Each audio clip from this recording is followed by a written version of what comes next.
This is the San Francisco 49ers Report. Chase Sr. here with you. Hope everybody out there is having a fantastic weekend by the time that you're watching this. Coming up on the show, following the NFL draft, I'm putting together a way too early 53-man roster projection. So let's begin here. If you are excited, since we're taking a deep dive look at this Niners roster, for the return of Niners football, I want you to hit that thumbs up icon and like the video. We start off our roster projection by taking a look at the quarterback spot. No surprises here. Brock Purdy is going to get that contract extension done soon in my estimation, and he will be QB1. Big year for him, especially if he gets paid, trying to flush what was a so-so up and down season for him in 2024.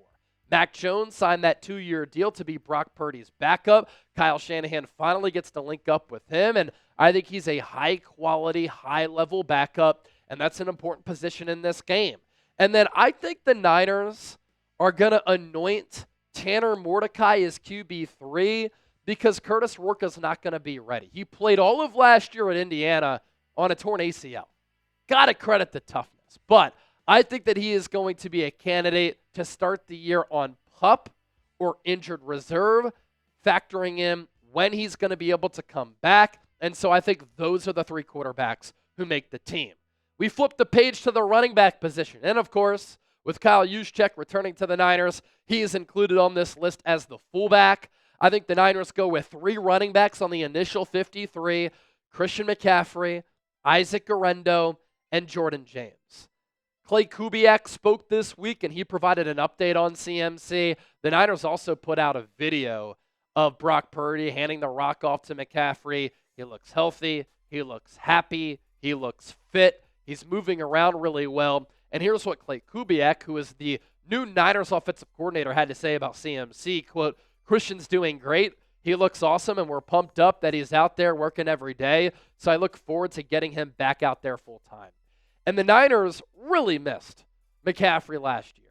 Red zone, him being able to catch the ball out of the backfield, short yardage situations, him being an explosive player, and one of the top all-around football players in the National Football League. If he can come back and stay healthy, he really changes the complexion of this Niners offense. For Isaac Guerendo, has to find a way to figure out the soft tissue injuries. He is a track star who at 220 in the pre-draft 2 years ago ran a 4.3 40-yard dash last year. You saw the ability. I'd like to see the game slowed down for him a little bit because in this system, you have to have good vision in the outside zone. And sometimes he would go the wrong way and not hit the right hole, but then he would get better as the game would wear on. So a big year 2 coming up for him. And then the Niners drafted Jauan Jennings out of Oregon in the 5th round in a deep running back class.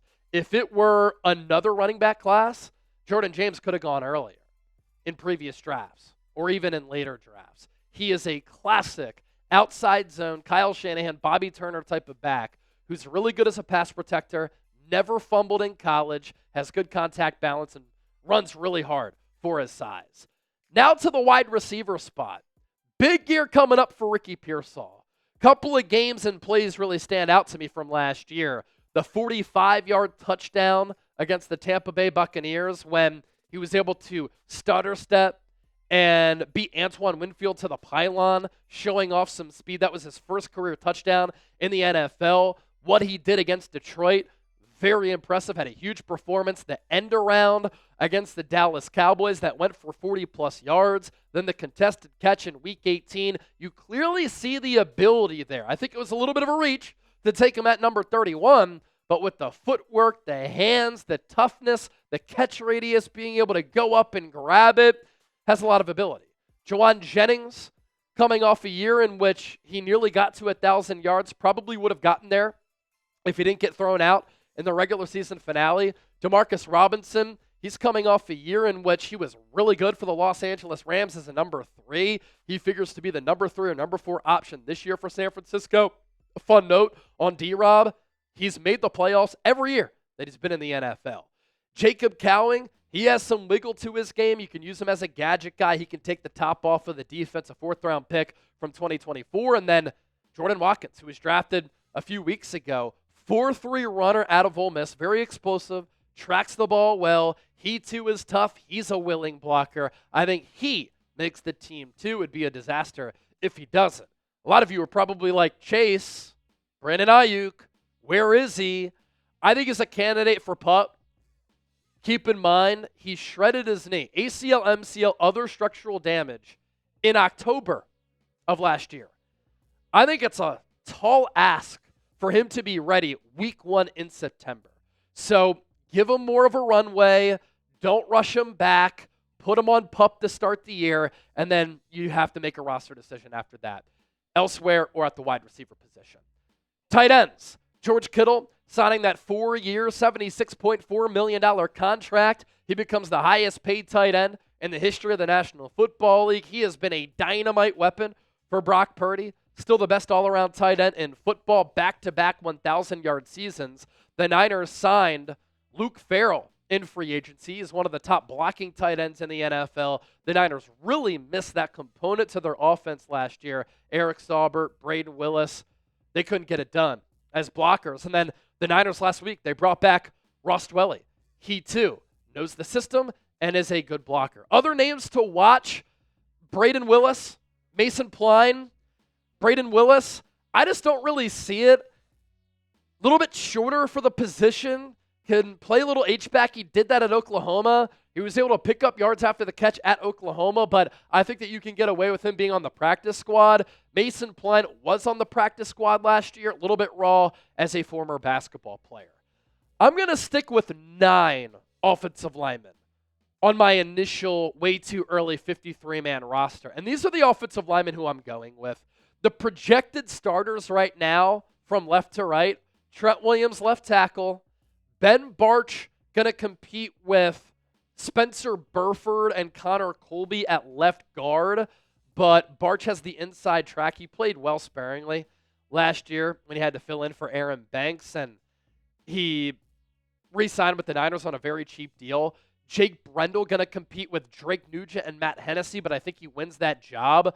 Dominick Puni at right guard and Colton McKivitz at right tackle. The backups here, Spencer Burford has tackle guard flexibility.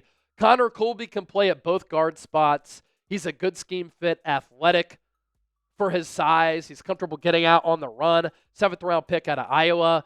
Started more than 50 games in his college career. Nick Zackelj can play center and guard. So I think that versatility helps him out. And then the Niners last week signed DJ Humphries. Their backup tackle, swing tackle spot, it's a huge question mark after losing Jalen Moore to the Chiefs, who got $15 million per year. And so I think you need to keep DJ Humphries on the team. So that's 9 total offensive linemen right there. Austin Pleasance can be a backup tackle. He played okay when he got picked up late last year, and there were a bunch of injuries along the offensive line. Drake Nugent, I like him. Him and Matt Hennessy are going to compete with Jake Brendel. I think the Niners are way too loyal to Brendel. I want to see Nugent and Hennessy get a real shot to unseat him, but we'll see how it goes. Let's do a real one roll call. If you enjoy what we do on the San Francisco 49ers Report, I want you to give me a real one down in the comment section right now. And a real one, anybody who watches the show, enjoys the content, is always willing to give us a thumbs up once a video is released, and hit that thumbs up icon. You're, of course, subscribed to the channel. You keep the comments going, and you interact with us on all fronts. Our show today, before we shift to the defensive side of the ball, sponsored by our friends at Prize Picks. It's the best place to turn your sports knowledge into cash. With millions of members, Prize Picks has made daily fantasy sports accessible to all. You just pick more or less on at least 2 players for a shot to win, up to 2,000 times your cash. So be sure to run your game all season long on Prize Picks. Cash in on the basketball playoffs. Don't miss your last chance to add your favorite players from the court to your Prize Picks lineup, whether it's points, rebounds, assists. Take your pick of more or less for a shot to win up to 2,000 times your cash today, and you can turn your playoff hot takes into tickets to basketball's championship series. Starting with the play-in round, which obviously is in the rear view. Here now that we're in the NBA basketball playoffs, every lineup you make on Prize Picks will enter you into the Takes-Two ticket sweepstakes, which could get you and a +1, a VIP trip to the ship. Maybe the Warriors can make it there. Speaking of that, Steph Curry out right now with that hamstring strain. But let's go with Jimmy Butler. More than 38.5 points, rebounds, and dimes. And then Anthony Edwards rebounds from that bad game 1 with 27.5 points. Let's go more there. That's how the game works. Pick more, pick less. Run your game with Prize Picks. PrizePicks.com/CLNS. We'll put that link down below in the show notes and attached to the pinned comment of today's program. Now let's talk some defense here on the program. 10 defensive linemen on my way too early 53-man roster projection. The starting defensive line, I think it should be Nick Bosa at defensive end, Alfred Collins at defensive tackle, CJ West at defensive tackle, and Mykel Williams at the other defensive end spot. That's 3 rookies starting on your defensive line. Why am I going with those 3 rookies? They are the best players on the team. Yetur Gross-Matos, a viable backup.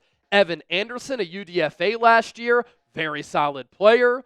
Jordan Elliott, a good run-stuffing defensive tackle. Sam Okuano kind of came out of nowhere last year. He played some good ball. I don't hate him as a depth piece. Then you have Kalia Davis at defensive tackle and Kevin Givens, who's been with this team for a long time and last year was having a career season before he got hurt. Robert Beal, you got to show something in order to make the team. I know Mykel Williams had said, I'm really looking forward to playing with Robert Beal. He has size, he has speed, he has explosiveness. It's time for that to translate to the field and to the NFL game.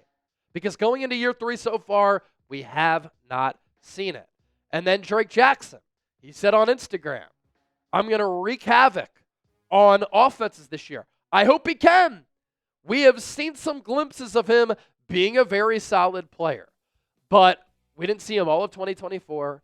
Had that patellar tendon injury and surgery. Hasn't been able to come back off of that. It's a very difficult injury to come back from because it has to deal with your knee and quad.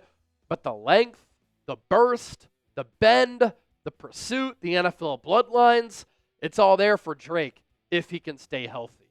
The linebacking group is an interesting group on this football team because of all of the youth.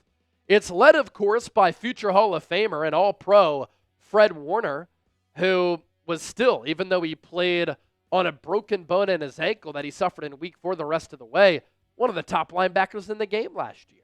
So he, of course, is going to man the middle. Who are the other 2 linebackers who are going to start alongside him when the Niners go 4-3 and they don't stagger their fronts? D. Winters is a candidate. Rookie Nick Martin is a candidate. I'm fine with going Warner, Winters, and Martin. That's a lot of speed, athleticism, and guys who are willing to hit you. Luke Gifford is a very good special teams player. He's been one of the top special teamers since entering the league a few years ago out of Nebraska as a coverage linebacker. Could be holes to his game, but maybe this Niners defensive staff can coach him up. Tatum Bethune was a 7th-round pick out of Florida State in the 2024 draft. He has good feel and instincts. He plays that Niner style of ball at the linebacker position because he plays with his hair on fire, and sometimes with that good feel and the high football IQ, it makes up for the lack of overall speed. And then the same can be said for Jalen Graham. A lot of the same attributes. So 6 linebackers here for San Francisco that I have making the initial 53, and multiple of them can help you on special teams too.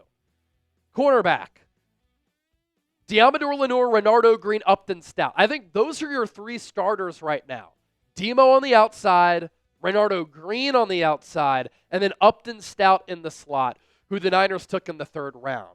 Niner fans are really going to like how Upton Stout plays. With aggressiveness, with tenacity. He's very aggressive.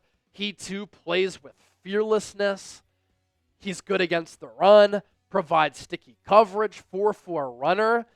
And that speed combined with the length for his size, really intriguing. Renardo Green was a top 25 overall graded corner last year as a rookie, according to Pro Football Focus. And Deommodore Lenoir played at a Pro Bowl type of level. The issue that the Niners might have Demo, Green, and Upton Stout, they're all not that tall, but I don't think that's the end-all, be-all. The backups, Trey Brown, Darrell Luter Jr., who's certainly on the roster bubble, and I'm going to go Trey Tomlinson, the nephew of LaDainian Tomlinson, to make the team ahead of Siran Neal. This could come down to which player can contribute more on special teams. Siran Neal hasn't played a lot as a corner, but with the Dolphins, a fantastic special teams player. Brant Boyer spoke this week. I think the special teams unit is going to be so much better. He is intense. He is a take-no-prisoners type of coach. He is not soft. He's old school. He's going to preach these guys winning their one-on-one battles to get to the ball carrier. And we saw this offseason. In the draft and in free agency, the Niners really wanted to rebuild that special teams unit. Safety position, another one where we're going to have to monitor this throughout training camp and in the preseason because Malik Mustafa had to get surgery on that injured ACL. He'll start the year on PUP, I would imagine. Your two starting safeties will be Jair Brown and Jason Pinnock. Brown looking to rebound from a lackluster sophomore campaign. The ability is there. We saw it as a rookie when he stepped in for Talanoa Hufanga. For Jason Pinnock, he had one of the worst passer ratings when targeted among all DBs last year. I don't know if he was used right, though. He is excellent getting downhill and playing around the line of scrimmage. He can jump. He has good length. He has good speed. His TFL, quarterback hit, and sack numbers, very impressive for a defensive back. He's played corner and safety so far in his NFL career. I'm looking forward to seeing how Robert Saleh can utilize him. Marcus Siegel, the Niners drafted out of Kansas State. He has positional versatility to play nickel, dime, and safety. He's a late transition to the safety spot, so he's still trying to get the feel there, but he can run a 4-3. And then Richie Grant, former second-round pick by the Atlanta Falcons not too long ago, he can help on special teams. So 4 safeties make the 53 with Malik Mustafa being on PUP. The other name that I didn't include is George Odom. High salary number for a player who should only be playing special teams. Isn't this crazy? Nick Sorensen, by design, lined him up one-on-one against Justin Jefferson last year. Think about that. George Odom, out of the slot, special teamer, lined up right over Justin Jefferson. That's what led to that 97, 98-yard touchdown from Sam Darnold. Ridiculous. I can't wait to see what Robert Saleh, again, can do with this defense because the defensive strategy, idiotic in 2024. Odom could make the team. He could get cut. It really depends on roster numbers. And roster numbers, speaking of that, there isn't a roster spot available right now for 7th-round pick out of Montana, Junior Bergen. Kyle Shanahan said we drafted him to be primarily a punt returner. He played running back his freshman year, made the switch to wide receiver, and then ended up being one of the most dynamic and elusive return guys in the history of FCS football and in program history. He could make the team as a return specialist. But keep in mind, Isaac Guerendo can return kicks, Jacob Cowing can return punts, so punt returner, kick returner, a sneaky good competition. In this case, he's a practice squad stash for me. Jake Moody makes the team. What better options are there? Not sure as of right now. It's May. Mitch Wishnowsky, hopefully he can get healthy, coming off that knee injury. I think he was dealing with the back as well. And then Tabor Pepper, so long. Niners bringing in John Weeks, who's been in the league since like 2010. That's when I graduated high school. Still getting it done, spinning it from that long snapper spot. Grade my way too early. Roster projection. A, B, C, D, or F. Be honest with me. And as always, join the conversation and debate down in the comments section.